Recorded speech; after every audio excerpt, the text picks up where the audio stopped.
Hi everyone from Giaco. After living over a decade in Finland, I decided to help building a bridge between the English-speaking people living in Finland and the local community. Listen to my podcast to discover the most interesting and incredible people from Finland and to dig into Finnish culture and controversial issues that impact all of us in our daily life. And now sit back and enjoy listening. Bye!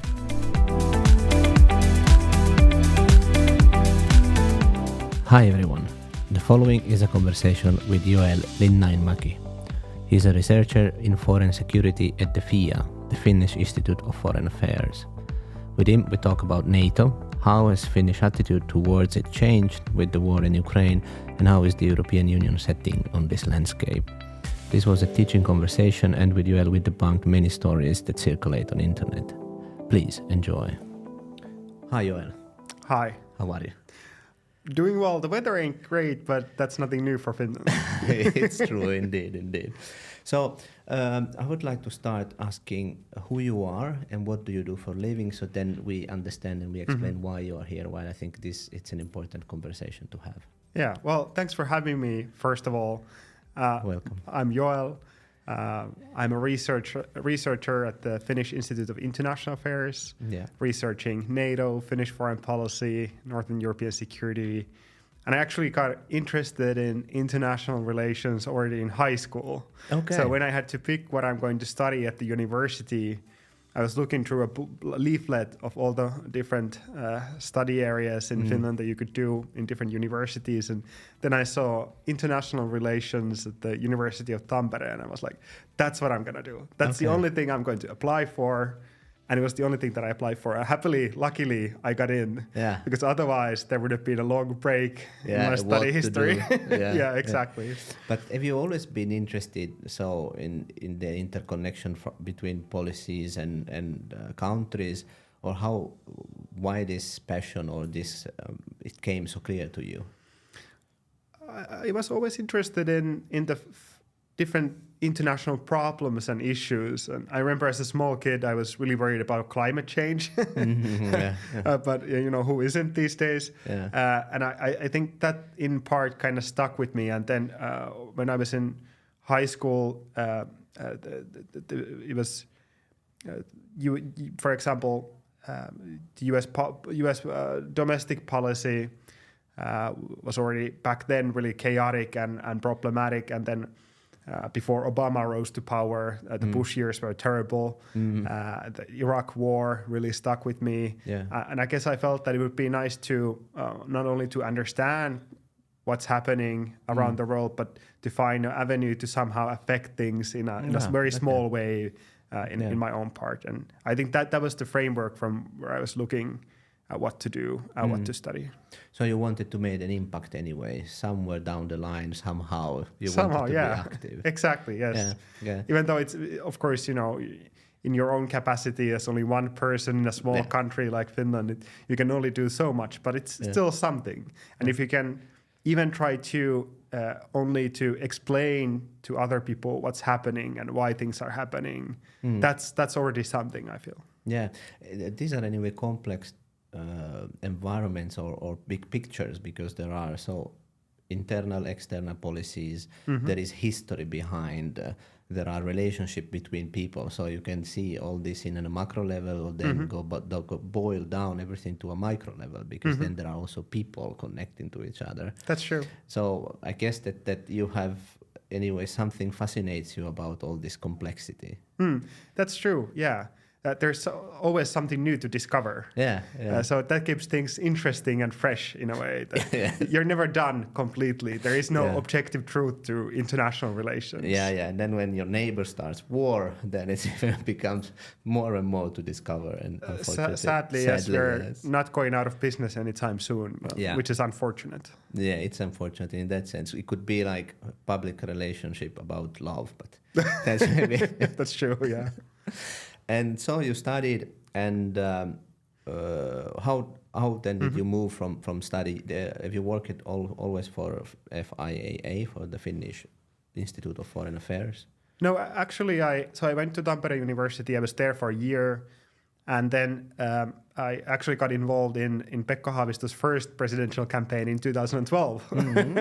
I was a very young university kid at the time, but so I got hired to the campaign. I was in the Green Party in high school at the local level, and of course Pekka was at the time known for foreign policy credentials, already peace mediation, things like that. So that was very interesting for me. And then I stayed with him in the parliament as a parliamentary advisor for 4.5 years or so. Then I did some civil society, NGO stuff in between. And then during the last government term from 2019 to 2023, I was actually in the Ministry of Foreign Affairs as a special advisor to Pekka. For the duration of the entire government term. Yes, and then you moved to FI. Yeah, kind of making a comeback to academia after all the time. But I remember when we came into government in 2019, I remember this quote from some Obama advisor who was saying that, when we came to the White House, for a couple of weeks, he was thinking, where are all the adults who are running the country? They must be in some other room. And then one day he just realized, no, there are no adults. It's only us. We're running things around here. And I kind of felt the same at some point in 2019. That like, that's true. We're the ones who now have to kind of lead on foreign policy together with, of course, the president's cabinet and the prime minister's cabinet and things like that. But it was a revelation at the time. When you work now for the foreign affairs, how is the work? Are you planning scenarios, analyzing possibilities, connecting dots here and there? How is exactly based, or because of course now we have a war and you are an expert also in NATO, so that will be what we are talking about especially, but how generally is the work of a researcher in the foreign affairs? Well, first of all, a researcher, of course, has a lot of autonomy. There's a lot of freedom to organize your own work days, organize the things that you're going to study. And then usually at FIIA, you're involved in different projects. So I'm involved in 2 different projects currently on NATO, working with my different colleagues on a couple of reports, one on defense policy cooperation between Finland and other countries, and one on NATO in the Nordic countries or Northern Europe and the Northern Europe in NATO. So basically, outside of those projects, I can pretty much choose what I'm focusing my energies on, which is nice. And it's a nice change of pace from government life to research policy life in that sense as well. Yeah. So now that NATO is the topic that I think it's the most interesting and relevant for this conversation because you are knowledgeable. And I heard you speaking before. But can we try to go through Finnish government and history with NATO, and that leads then eventually to Finland joining NATO, and now we have also Sweden joining NATO. There is some kind of escalation of events, and that leads Finland to join NATO. But before the attitude towards it was different. How can we move to set this kind of scene? Finland has always been powerful and always be conscious of the enemies on the border, and always trying to keep sovereignty of their own land and also independency in deciding how to move and how to structure their policies and foreign affairs.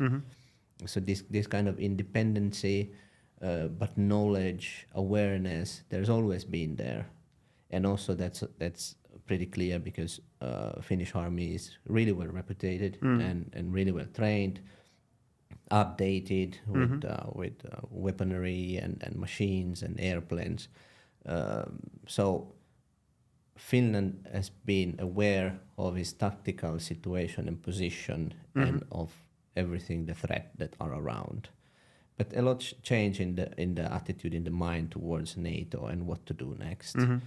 So if we start from the beginning, let's say from if is there a beginning? No, what is the beginning? yes. But probably starting like NATO had a partnership with Finland in already 1994, when then also Finland joined the European Union, and then this cooperation, how it evolved. Take us through slightly the history. Well, I can certainly try.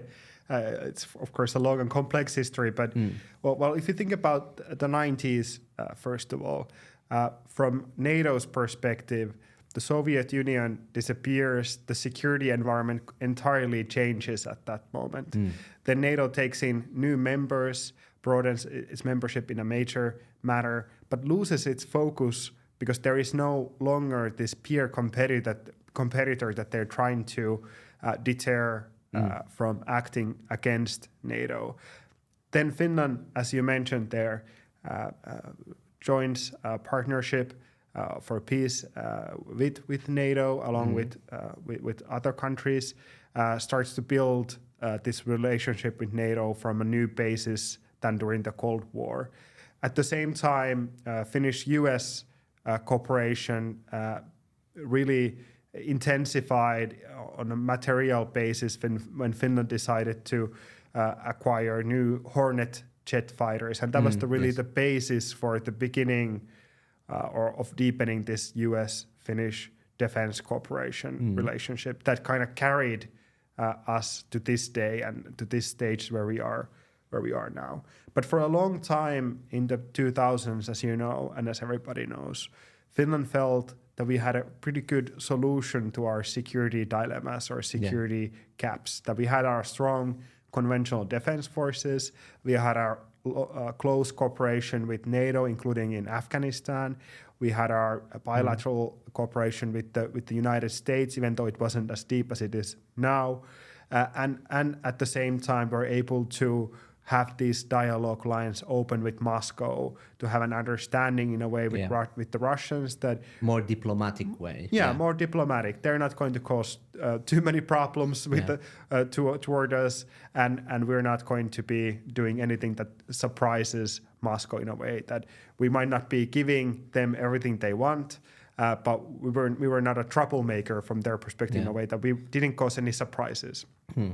So very steady relationship, even though there were bumps on the way every now and then. For example, the 2015, if I remember the year correctly, 2015 migrant crisis on the border when the Russians decided to open their borders and let migrants through to Finland, which was really kind of a warning sign that we have this ability, we can do this if we want to.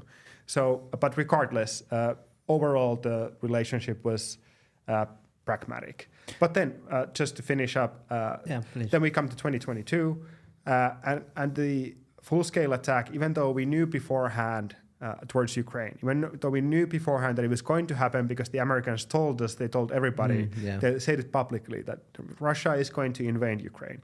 It still came as a great shock to everyone in Europe, including the Ukrainians, sadly, apparently. And that really changed the opinion polls in Finland. And I would say that there were two major reasons for that, why we decided to apply for NATO membership. One was the public opinion shifted, as I mentioned, and as you mentioned before. And then secondly, we felt that we no longer had a working formula for solving our security dilemmas, mostly because of Russian nuclear weapons and the nuclear rhetoric that Putin was using at the beginning of the war. That, if you in the West get involved, then I might do something terrible. And we didn't have a solution for that. Just to, again, I rewind a bit the tape in the sense that, yes, in the 90s, so it was that the situation, dismantle of the regime, and so Russia is not anymore the same threat as it was perceived before, but still then the 2000s, it was understood that a threat can come from Russia. And the cooperation that you were mentioning, there were cooperation at what level? Because that is something that always then, when we go to the moment in which should we join NATO or not, there is this clause that binds anyway the countries. So if one is attacked, maybe you can recite better the clause number 5, but the attack is considered towards the entity. So towards each country belonging to the NATO. Yeah. So but am I correct that all the agreements with the other countries and also with Sweden, they were not bounding in such a direct manner? No, they weren't security guarantees. Exactly. We had a lot of cooperation agreements with different countries. I knew you had the right word. Yeah, exactly. Yeah. And of course, if you think about Nordic cooperation, if you ask the Norwegians, for example, what has changed now that Finland and Sweden are in NATO? Well, one of the things that they will say behind closed doors is that, the biggest change is that now we know that if something happens in this region, we can trust on working together with between the Nordic countries to, on our security and defense. And before, we didn't know that because there is the cultural, historical background in the end that Norway and Finland both felt that they were left alone during the Second World War.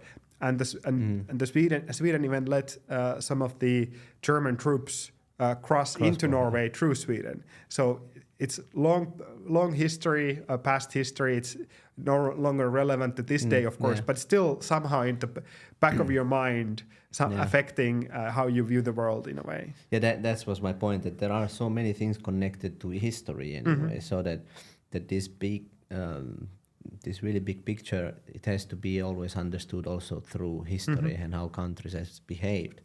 And that's how Russia has behaved when attacking the first time Ukraine. That has created anyway a shift of understanding also in Finland, because it's kind of like, okay, we see now our neighbors what they do, and that changed a bit the attitude towards the threat that was Russia. Finland and Sweden has participated a lot also actively in training, sharing information. So how, of course, the war now they have Russia has behaved, has shifted the understanding of the threat. But why do you think Sweden and Finland has decided to leave the application at the same time? There is this cooperation before that, Sweden and Finland they were already cooperating together with NATO, and then between the two countries there has been already agreement. So we go kind of elbow to elbow with Sweden, but do you find deeper and more wide interpretation and connection into this in putting two applications from the Nordic countries together at the same time?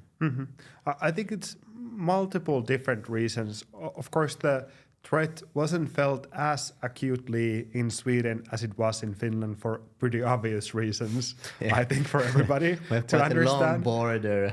Exactly. So it took Sweden maybe slightly longer to recognize the depth of the threat. But at the same time, when you talk to Swedish officials, whether military or civil servants in the ministries, at the moment they recognize that this requires them to change their mentality in a very comprehensive manner and for the long term. So now they're investing in a major way to their defense. But to get back to your actual question, I think it was partly Sweden joined because the public opinion shifted due to the Russian threat, but also because of Finnish membership. When Finland, it was clear that Finland was going to apply, then the majority opinion in Sweden also changed to support NATO. So that was one reason. Second reason is probably that, as you mentioned, we were our closest Finland and Sweden were each other's closest defense cooperation partners. Since before. Already before the war. So since 2015, that partnership has been becoming increasingly closer. So for example, there was joint planning for the Åland Islands. What should we do if something happens in the Åland Islands? Swedes would do something, we would do something. So from Sweden's perspective, if Finland joins NATO and they're outside, then they're kind of left alone in this region. Of course, they would be covered from each side by NATO countries, but it's still not maybe an ideal position to be in if you don't have anyone else who has a similar security slash defense solution to their national security problems. It's not an ideal situation to be in. Yeah, you're on a kind of an island left alone in between. Yes, even exactly. if you don't share a border with the threat anywhere you are. And then there is the Baltic Sea and other accesses to the country. So. And what if something would happen in the Gotland Islands, for example? If it would become obvious, just to kind of hypothesize, which is something that you should never do publicly, it just gets you in trouble. But just to hypothesize, if it would become obvious from Russia's perspective that there is a conflict to become with NATO, might they then have done something against the Gotland Islands to kind of secure a strategic area middle of the Baltic Sea if Sweden would not have been in NATO but be outside of it? And then there would have been a limited amount of things that Sweden alone could have done to prevent that. Yeah. Now I put on my head the Italian hat. That's good. And you put on your head the Finnish hat. Yeah. When Russia attacked Ukraine, my thought was kind of like, that's what they always do. That's what they've been doing. They've been doing to Ukraine before. They've been doing to other countries. They've always been there doing that, and it's always been a threat. But the public opinion in Finland has been quite on the opposite side. Here, searching, I found that in 2021, only 24% of Finns were in favor of NATO, and 51% were against it. The other probably didn't comment, but there is my understanding reading this. It's that Finland, and at least Finnish people, were considering Russia not such a big threat, or at least a threat that was thought that could be handled with national security or with this agreements with the Nordics, with Sweden. So did you perceive and why the threat, even being the closest? If I was living in Italy, Russia would seem so far away. Yeah. It's kind of like problem far away. Before they come here, they would have to go through half of the Europe. So you don't perceive it as a threat, but still, in my eyes, it was like a bomb ready to explode.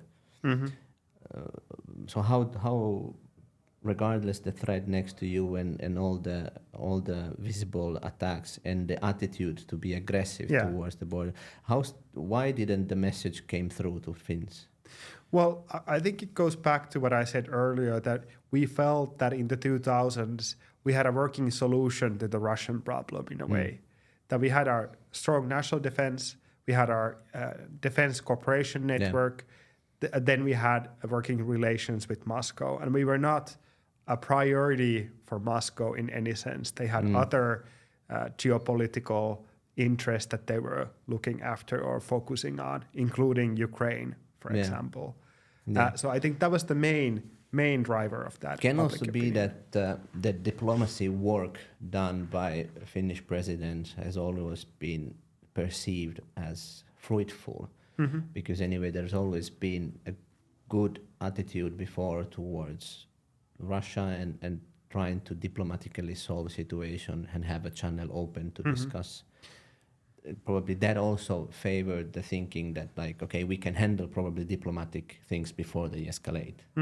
Well, I think it's certainly true that messages from the state's leadership, the president, the prime minister, different ministers, if they are sending a signal of calmness, signal of stability to the public, then people think that they've got it covered. Everything seems to be working regardless. But I agree with no need to worry. Yeah, but at the same time, if you look at, for example, Mauno Koivisto, former president who wrote the Russian idea book in 2001, I think, if I'm not completely mistaken, he was saying, even though he as the president, he had good relations with Moscow, he was saying in the book that when looking at Russian history, as you said just now, Russia's idea has been to expand, and they view their security not as having stable relations with their neighbors, but rather that they need to have this buffer zone between them and Moscow. And that's exactly what's happening now, that not only if you look at Russian history, but look at the current moment, that's what they're seeking to do, in my opinion. Yeah, I understand. And also the defense minister Hakamies in 2007 was saying that the primary security challenge is Russia. So three different but the same. Yeah. And also Alexander Stubb was saying the same, that the Russia-Georgian war was shifting the game. So the threat has always been understood, but probably not the hope, but the hope, and then probably also the results from diplomacy were good enough at that time to continue with without being part of the NATO. Yeah. And then as you changed, the security situation changed so dramatically that something had to be done. Yeah. And about the attitude of Finnish people towards NATO, it shifted then dramatically already in February 2022, according to Yle. So directly after the Russian invasion, for the first time, more than 50% of Finns supported NATO. And that still escalated even further in April, having 68%, and then May, one month after, 75%. So there is a dramatic change in the attitude towards NATO. And definitely that is for fear, pretty much obvious. Yeah. And you were saying that probably our government and president and of course the parliament together, they have listened to what people were asking and the common feeling of the people that are in threat. But that is not the only reason why Finland joined NATO. You also put the nuclear threat. How in the decision-making process, what kind of weight has that on the decision-making? Well, this is my personal perspective, having seen the NATO process from the inside rather than the outside, which is maybe a slightly different take. But I think it was quite obvious to the top leadership right after the invasion that we had a security gap to cover.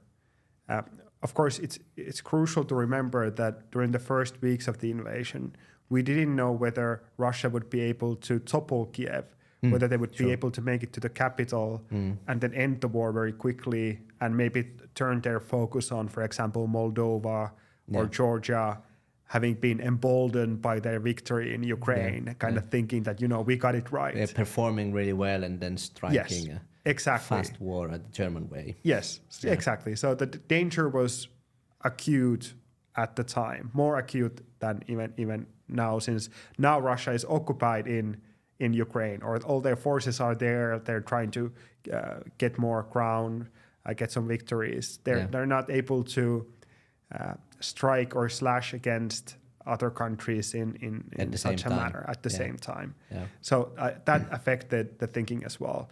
But it's a different story I would say in this way, that the story of Finland's NATO membership, was it public opinion that shifted? Driven, yes. Did it drive the top government leaders' opinions, or was it happening at the same time? I would be more inclined to say that it, of course, positively affected the thinking in the political circles, but if you're the president, if you're the prime minister, if you're a minister in the government, you can't really come out and say that I think we should join NATO now if you haven't done the preparations. So it takes more time for the top leadership to cover all the ground to kind of see everything. see whether it would be realistic in that moment to apply for NATO membership.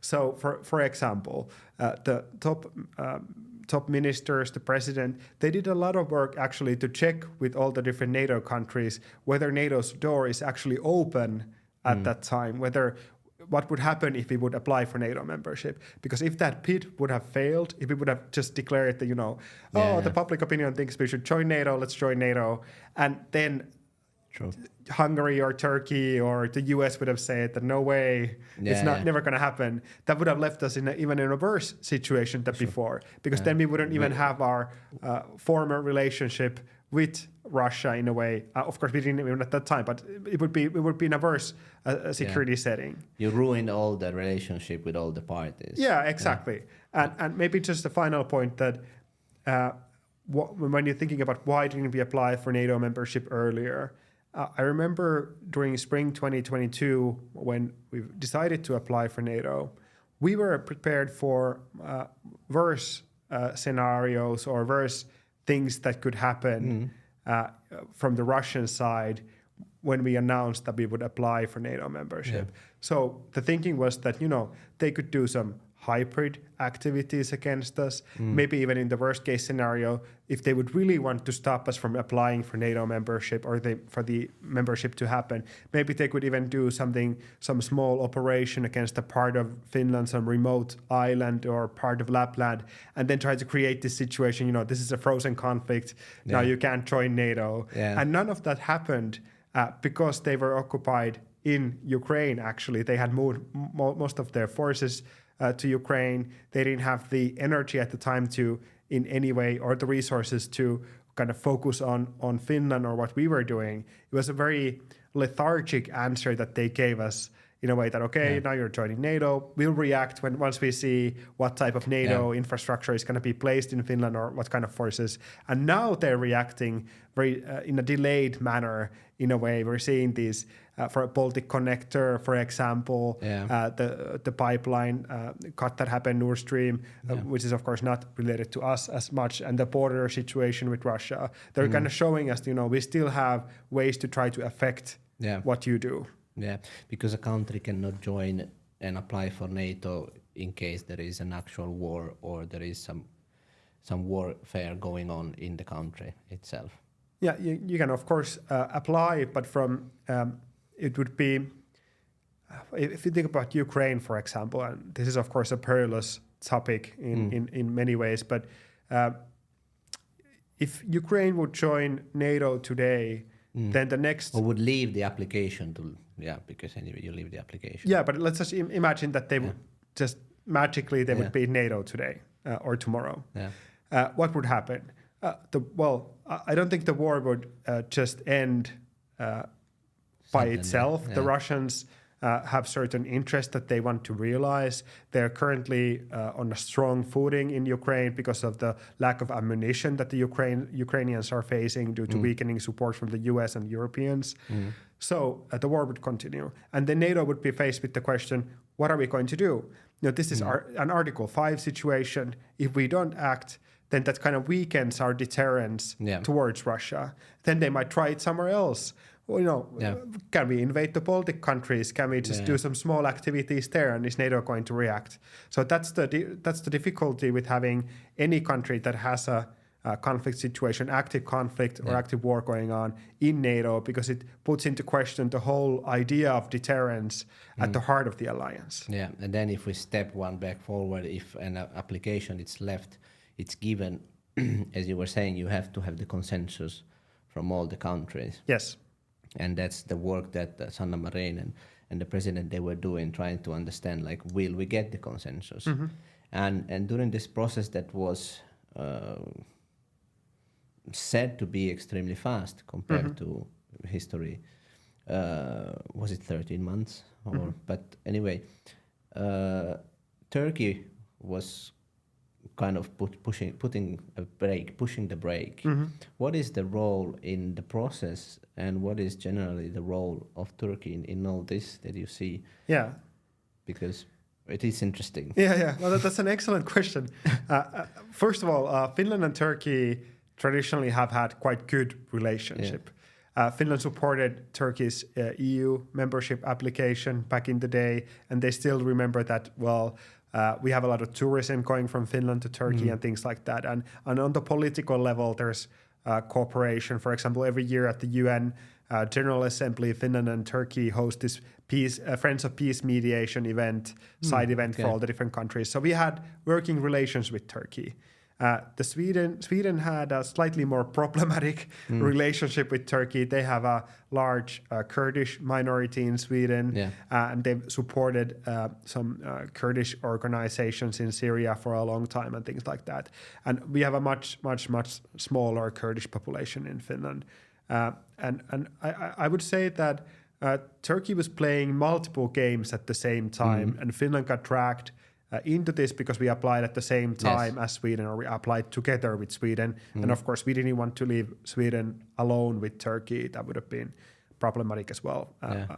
So one game that they were playing was NATO's internal game, that they were trying to change the language or put pressure to NATO to change the language that they use on terrorism, which is a big topic for Turkey within NATO. They see it as, now NATO is focusing on deterring Russia, but you shouldn't forget about terrorism because that's the threat that we are facing, and all threats should be kind of equal in NATO since our security is important for everybody else as well. Yeah.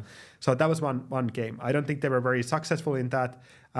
Otherwise, this is something that they always return to within NATO, and they've been pushing that for a long time. Yeah. Then the second game was towards Sweden, trying to change Swedish policies, Swedish laws towards the PKK, towards different Kurdish actors. Yeah. There they were moderately successful. Sweden changed their constitution, changed their terrorism laws, things like that, changed some of their policies towards Kurdish actors. Yeah. And then the third game was towards the US, trying to get the jet fighter deal to come true, or something else. Yeah. It's kind of this bazaar politics type of way. Coins to have to trade. Exactly, coins to trade. And I don't think they necessarily had a clear goal in mind, like end result, what they were seeking, but rather they were trying to see what all they could get from everybody. Exactly. Yeah. So kind of the Finnish mentality was to go into the talks. I participated in some of those on both on the level of the ministers of foreign affairs, but also on the level of civil servants. And Finland went there and we're kind of like, oh, we're having tea. That's nice. It's good to see you all. And then we went through the laws that we have. We have these laws in place, and this is how it works in Finland. Let's make it simple. Yes, exactly. Terrorism is illegal. EU thinks PKK is a terrorist organization. This is how it works. And then the Swedish mentality was a bit different. Of course, they had more pressure towards them from Turkey as well. But the Swedish mentality was to kind of show Turkey what all they were doing and going to do. Yeah. And the problem, of course, is that for Turkey, that just kind of whets the appetite. That then they're going to see what more they can get. Yeah. How are this meeting you just said that you sat in some of these meetings? It's nice to see this, understand the atmosphere, because you always get this kind of, is it like a hand fight? Is it a cat fight? Is it like really how diplomacy works then when you are sitting at the table? Is it the general attitude like positive? Of course, you've been in different situations, but maybe you can tell some of this situation where you've been. Now, this was a really nice inside look to this. Yeah.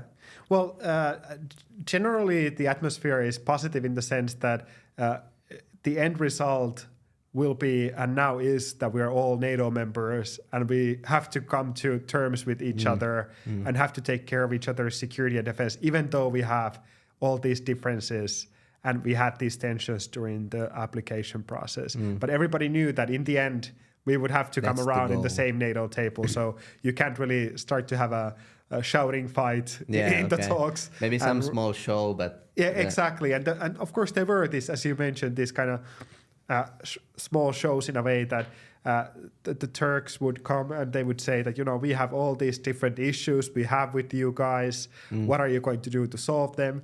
And then we would say that, we have these laws and not really responding to any specific topics that they had, but the speech would be under more pressure. I would say that there's in these types of high or high impact diplomatic talks, there's always, of course, always protocol. There's always some showmanship. You need to know what kind of role you're playing. It's almost like a theater play in that way. And you can always kind of almost feel the electricity in the air, even though people are being quite nice and friendly on the surface. But you never felt that you have to watch your back because they No. not that physically someone would stab you, but that you think like how they are manipulating, how are countries manipulating the situation in favor. Well, this is diplomacy. This is what diplomacy is about. It's about achieving your ends and making the other side think that they achieve their ends as well, whether or not that's the reality of it. But it's a game of negotiation in a way. Give and take. Yeah, you need to know what you want to achieve and what you're willing to give up. Yeah. When the war started, now I'm picturing like the FIIA office. So were you in frenzy already before started the war, or then after the war started, did you have all the phone ringings and everyone asking like, can you analyze this? What's your opinion? How do we do now this? What happened after that? Well, of course, when the invasion started, I was still working at the Ministry of Foreign Affairs.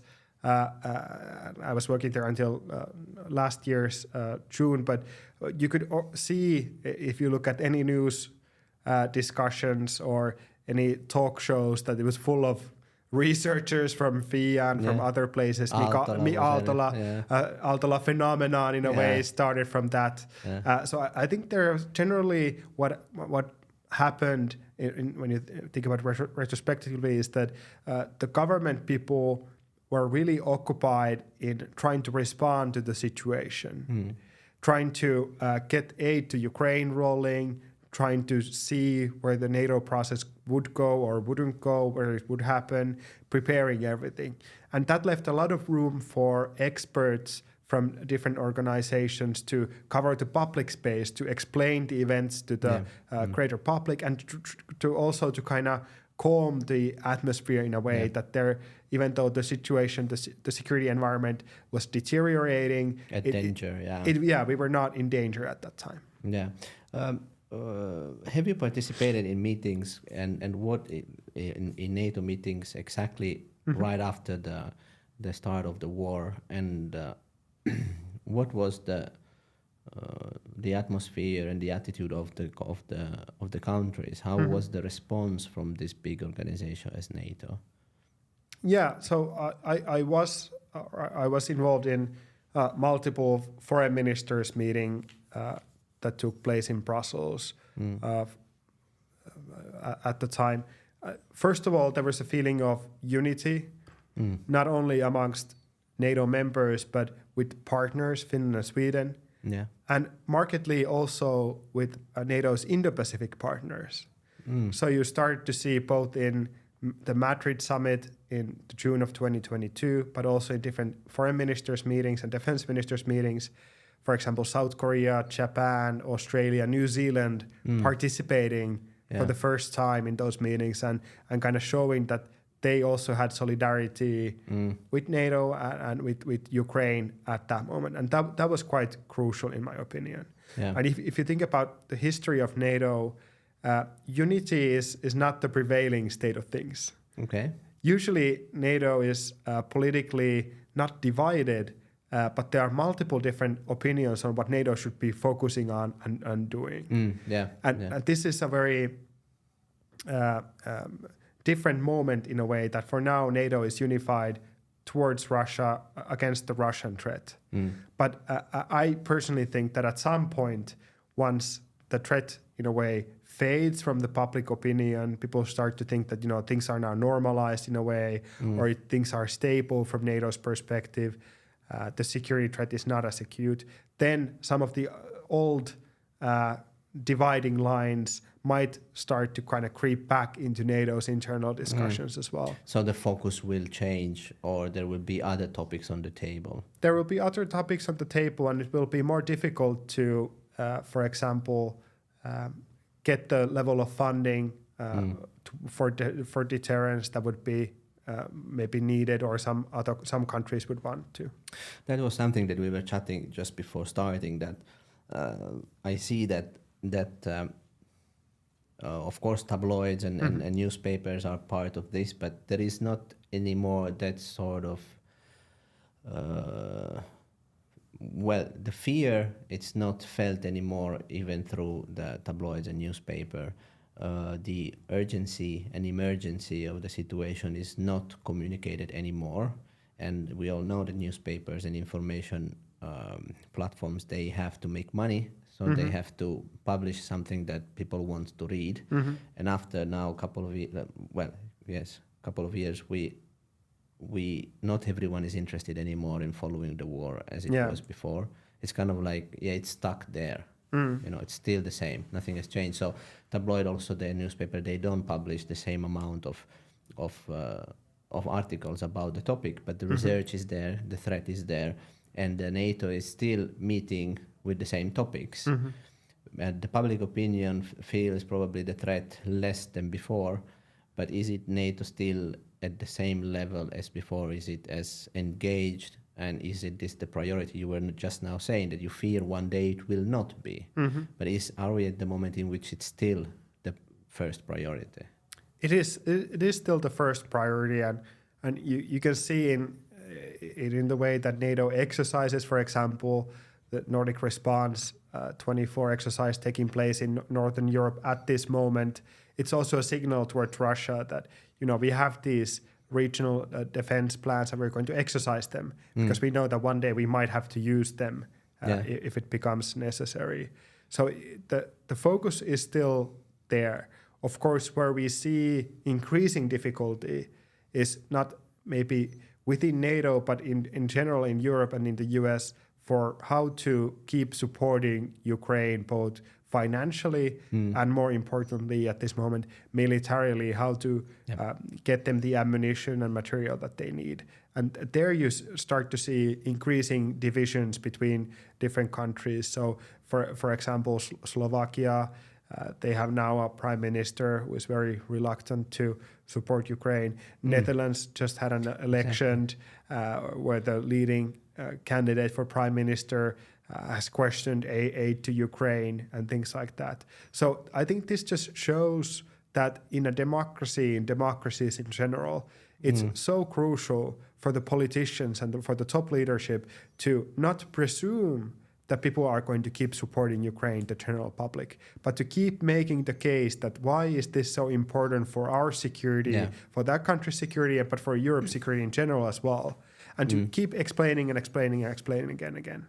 That's exactly the fear that I was expressing also, that you see also in Finland national parties or around Europe parties that they leverage much more this identity of the original people from the country against foreigners or foreign people, and expand, normally leveraging the heavy costs and leveraging the debt, that why we have so much debt and why we are inputting so much money into foreign policies or in aid towards, for example, Ukraine in this case. So I fear that it's crumbling this base. It's crumbling in pieces little by little, and then countries will fall and will stop giving money. Then we're talking about huge amount of money and resources. And the fear is that the long-term game that most likely Putin is now playing, since the fast war didn't succeed, the strategy will play a favor for him, because the unity of NATO can be jeopardized by the single nation, people rebelling and don't want to put any more millions and millions into foreigners' help that they don't see any benefit to. And then the public or the country debt just rises and rises, and then the effect is, of course, that the country has to higher taxes and get somehow one day the debt back. So it reflects in the people daily life, and then there the fear is not perceived anymore as it was before. Yeah. That's my fear. I don't know if you feel that. You just said that there is this. There might be consequences, or the NATO can move also as an organization towards losing focus. Yeah, I think that's always the risk, especially in an organization of 32 different countries. It's not a cohesive club usually, of course, since there are so many different national perspectives and national interests to kind of put together in a way. You assisted to live Zelensky's speeches. They always been praised and told to be powerful and meaningful. And what is your experience about? So I saw Zelensky's speech at the Munich Security Conference a couple of weeks ago in Germany, and my interpretation was that, considering that they've now been fighting for a few years, he was surprisingly tenacious and energetic in a way, in a very like in a situation where they have a hard hand to play currently. His message was quite clear to the Europeans that it's up to us to stop the Russians. It's not going to happen on its own. If you want to affect things, impact things, then you should be doing more to aid Ukraine. And I agree with that. There's a lot that we could be doing that we haven't been doing, mostly because it costs a lot of money. So, for example, we heard yesterday, I think, that the EU had set up this new defense fund for Ukraine for 5 billion euros.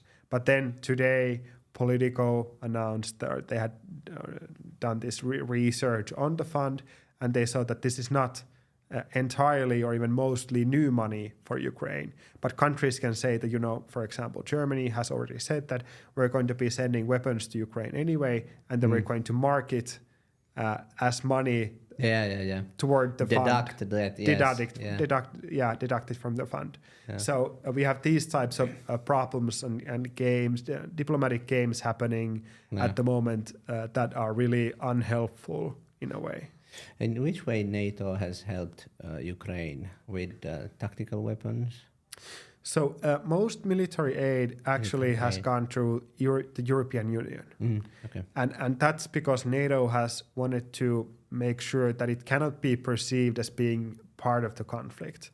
NATO countries, of course, coordinate the aid in the Ramstein format led by the United States, and the EU has been the financial backer for that military aid. But NATO itself has not been involved directly, except for maybe military training. To be neutral. Maybe not even neutral, but to have this cover of neutrality in a way, or saying that we're not a party in this conflict. But of course, if all the member states are acting together anyway, that happens. But of course, NATO publicly very strongly supports Ukraine. Zelensky and Kuleba and other Ukrainian actors have participated in NATO meetings in different formats. Biden also has been anyway coming forward, and USA has been coming forward helping. And now there will be elections, and of course we don't know who will be elected in the USA, but Donald Trump has been one of the candidates, has been he sometimes has been coming out with strong opinions towards the NATO, somehow looking as he would kind of tight the knot around the neck of the NATO, sometimes more pro and sometimes against it. What is your opinion of the possibilities of this development? And partly has been the weapon and the contribution in the weapon, the 2% of the GDP of the country should be kept as a minimum store of available weapon for the NATO. Yeah. How do you see all this complex picture? Yeah. And how it can become if you cannot say what Donald Trump will do. I'm pretty sure you cannot. What do you think? Well, I would have a lot of things to say on this, but let's see what we have time for. First of all, I have a lot of colleagues who say that, when Trump was president the first time, he talked tough, but at the same time, U.S. support to NATO and European countries was rock solid. They were increasing actually defense spending towards Europe. And the second thing they would say, which I agree with, is that Trump wasn't the first president to call Europe out on spending less than 2% on defense. Yeah. And he's actually right on that. And Finns would, of course, agree, having Russia as a neighbor, that everybody should be spending more on their defense. So that's not an issue for us. But I would add that, first of all, we don't know much about what Trump actually aims to do towards NATO. He hasn't said that much. But what we know sounds very dramatic and serious. And the big thing from my perspective is that it can lead to misinterpretations. And that increases risks to our security and defense. So if Trump says that if you spend less than 2%, the Russians can do whatever the hell they want, which is a direct quote from Trump, that in itself can lead to the Russians thinking that, okay, well, this is interesting. Maybe we'll try find a country that's spending less than 2% and see what happens. Yeah, if we go poke them. Poke them and see if NATO's deterrence, NATO's Article 5 still works there or not. And that can create problems between NATO and Russia, whether or not anybody actually wants to have a major conflict between the two. And that's anyway, if you think that the function of the NATO, it is to offer protection to all the participants, it is in the interest of everyone that everyone follows this rule of the 2%, because it serves everyone. So it's a good point, but of course Trump has his own way of communicating and he likes to be the showman. So most likely we don't know if he plays tough, but will actually what will he do? That's a different story. Yeah, but if his tough talk would only affect European countries, that would be fair enough. That would be in a way a diplomatic game between the US and the Europeans. But since we have Russia in the neighborhood, and that affects their thinking as well. Yeah, and that might decrease the effectiveness of NATO's deterrence, which is the most important thing that we have. Yeah. I understand. That's true. It has ripples down the line that affect also. Exactly. Yeah. Regardless the 2%, what are the countries that possess in the NATO the best military system, and they actually can offer, because not each country can offer the same things, from submarine to carriers to fighters to land troops. So it's still, even being the 2%, the weight of the country is not the same. No. The importance of the country is not the same. Exactly. So first of all, of course, the larger European countries, the United Kingdom and France, are the largest military players in Europe by far. If you look at the total of defense spending, that total spending that Europe spends on defense, the sum is quite large, especially when you compare it to Russia as only one actor. Yes. But we spend money so inefficiently and in a fractured manner that all those different systems don't work together. And more importantly, not all of them might even be working within a country. So, for example, Germany, all the fighter jets that they have, all the tanks that they have are not operational at the moment, but a lot of them are being, repaired or maintained at the time. Yeah. So we are not at a war fighting stance in a way in Europe.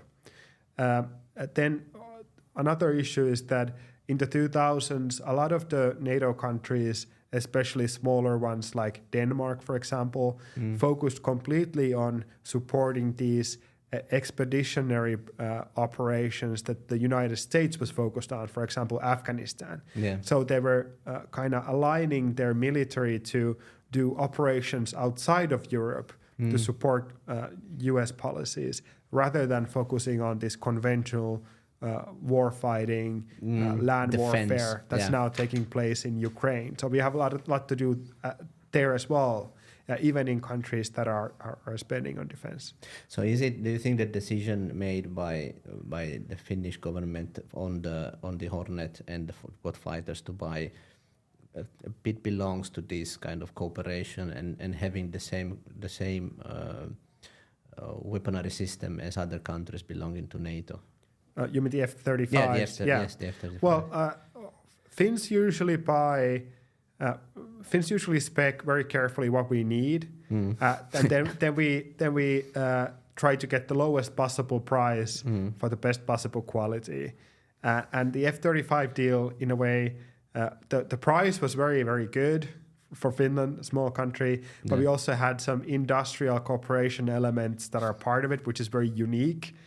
Some other countries purchasing F-35s haven't got the same type of deal that we have. So parts of the planes are being produced or will be produced by a Finnish company, for example, and that's quite unique. But of course, it doesn't hurt that it also increased our the depth of our cooperation with the United States, and that Denmark and Norway in this neighborhood also operate F-35s. Yeah. Do you think it would be a smarter approach to source weapons jointly between NATO, so that the expenses on the weaponry would be more effective and would be the same kind? Do you think that would be? Well, if you think about, for example, Northern Europe, the Nordic countries, each country, of course, wants to have the most important capabilities for their own as well. So it's hard to think that Norway, Finland, and Sweden wouldn't want to have all the things that they need to run air forces, for example, or to have certain land force capabilities.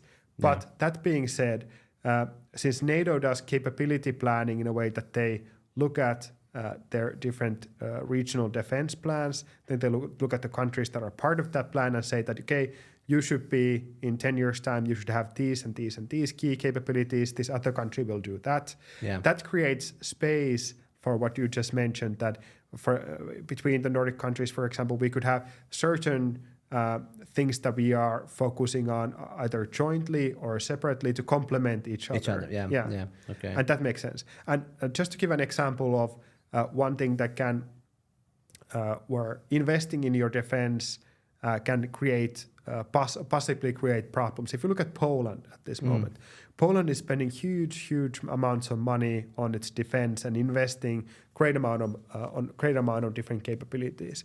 But the problem is that they're trying to buy a lot of things very fast. So they're buying from all these different countries, South Korea, for example, different types of material. And that can lead in the end to a situation, since their number one priority is to purchase quickly and as cheaply as possible.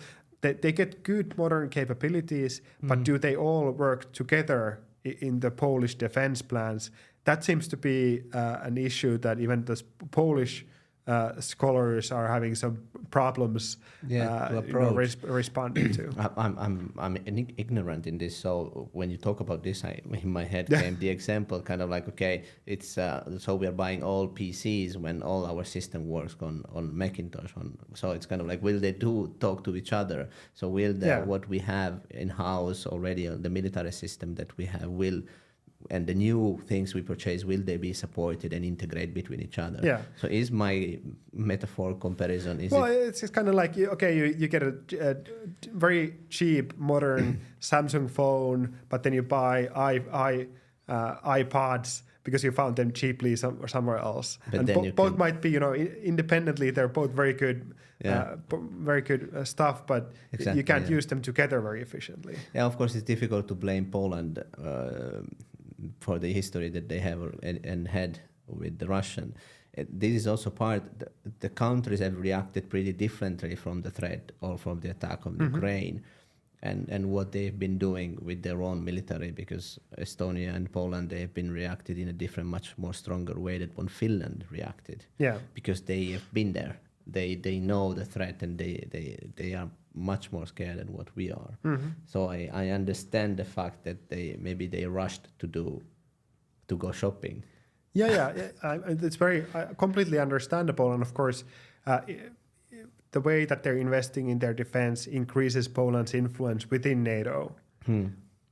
So, for example, in the European Union, Finland is a small member state, but since NATO is a military alliance, we have a lot of capabilities that we are bringing to the table. In NATO, we're actually almost a mid-size country. We have a much larger influence within NATO because of that, because they're looking at our military capabilities and the conscription system that we have and things like that. So is there this that because Finland can give so much militarily, the weight of Finnish statements and position, it's considered at a higher regard because we bring to the table a lot of military equipment and knowledge. Yeah, definitely. And in it's a democracy, but still it's different. There are anyway level in which some countries have are regarded differently and they are seen in a different way. Yeah, definitely. And NATO is a consensus organization. It's a political organization. So if you want to be efficient within NATO, you want to get some national interests through, you want national goals through, you need to be able to build coalitions of countries within NATO who will support you. And in that, it helps if you're seen as a country that's efficient, you have capabilities that will increase NATO's security and defense, but not only in your own region, but you can kind of contribute to other regions as well. So we are the good guys there.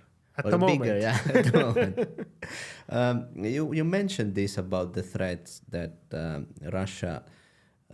even if you said that they were delayed, but they were immediately, if I remember well, after the paper for the application to the NATO were sent, there was already talk about the fact that they would never allow NATO to come closer to the border, and especially... And I think, was it so that the discourse then changed, that it was kind of like, okay, yeah, Finland, you can join NATO, but as long as there will be no base created next to the border?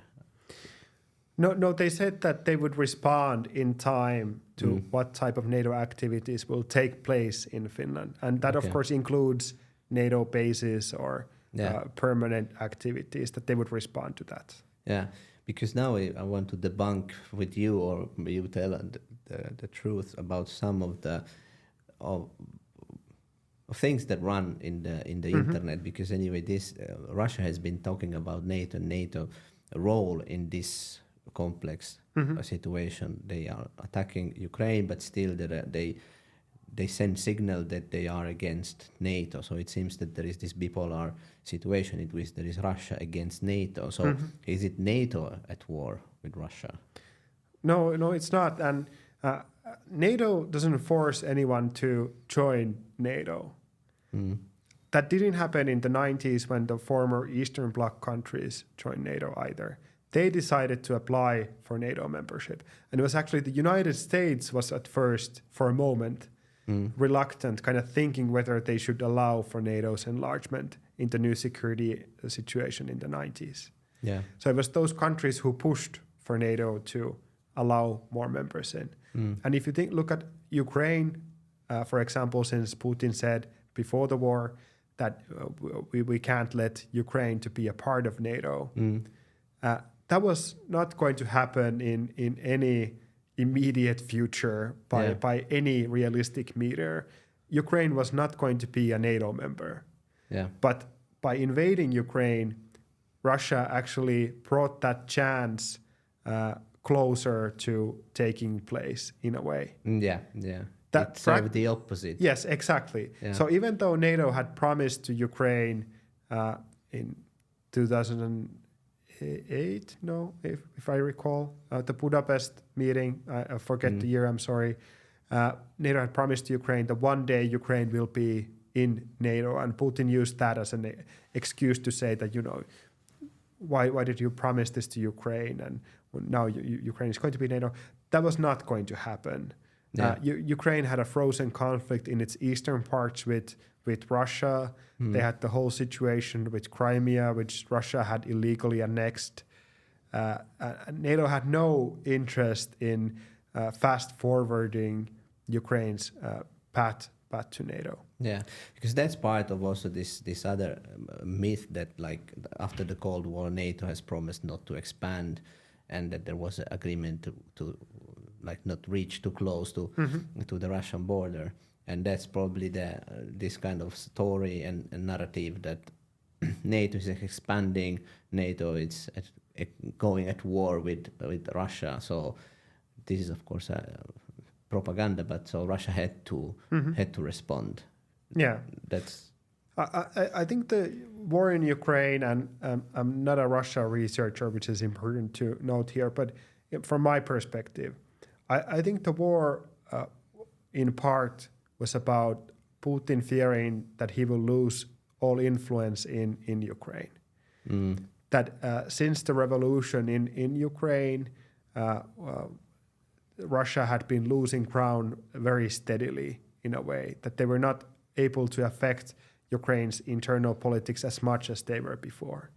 And that's something he couldn't stand. He wanted to have this buffer zone between Russia and NATO in a way. And he probably miscalculated, or very likely miscalculated by looking at how the war is going, that he could very easily topple the government in Kiev and bring Ukraine in line with Russia, and then flout it as this historical return of Ukraine to the motherland and to Russia. And of course, if you look at Russian history, to get back to Mauno Koivisto, those Russian leaders who have brought more territory to Russia, who have kind of gathered, as they say, the Russian propaganda and Russian message, that have gathered the old Russian lands together, they have always been seen as the great leaders, the great tsars. And I think Putin wanted to see himself as a great leader. Yeah, it's a ego, something in the ego. Yeah, and how definitely. He wants to leave a mark in the history of Russia. Yeah, so in the book it will be spoken about as the great leader. Yeah, that did this and that. Yeah. So the fact that NATO is encircling and it's getting around Russia, it's not true. I mean, it's a ridiculous argument from the face of it if you just think how divided NATO was on how to deal with Russia before the war. So right up until the invasion, there were a lot of NATO countries and EU countries who were saying that we just need to keep talking with Russia. Yeah. We need to have these dialogue lines open, who are trading, major energy trade, major other business with Russia, close ties. And there was no unified view on how much the Europeans, for example, should be spending on defense against Russia. Or there was no animosity in it. There was no animosity in it, exactly. Yeah. So all of that was, in a way, more to Russia's benefit than the current state of affairs that they have kind of achieved. They have pushed NATO to turn very strongly back towards deterrence. Or actually, to say it correctly, they pushed each country to change their attitude, and therefore, all united under the NATO, they look against. But actually, it's the attitude of the countries that have changed. And again, it's an act that has turned the countries against them, against Russia, rather than the opposite. Definitely. Being more favorable. Again, it's something that has played in the wrong way. Yeah. And I think that shows that it was a miscalculation on the Russians' part. Well, so you think that Ukraine will join NATO at one point? I don't have my crystal ball with me right now. But see. There has been already Well, maybe I would put it this way, that where conflicts and wars are always unpredictable, it's hard to see how they will end. One day they will end in the end, but we need to be humble when making predictions.